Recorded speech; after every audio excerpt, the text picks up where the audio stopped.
milyonaryo nagngangalang Chen mula sa Hsinchu, Taiwan ang nagulat nang nalaman niyang ang kanyang 18 taong gulang na anak ay anak pala ng iba.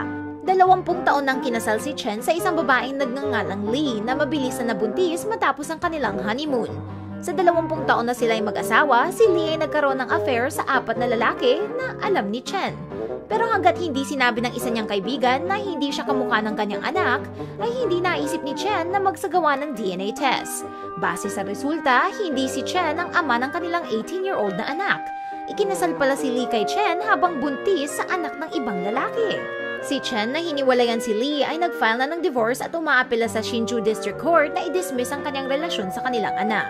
Tumanggi si Lee na pirmahan ng divorce papers. Hindi daw siya pipirma hanggat hindi siya binibilhan ng mansyon ni Chen. Pero dahil 2 dekada na siyang naloko ni Lee, ay hindi daw siya bibigyan ni Chen ng kahit na ano.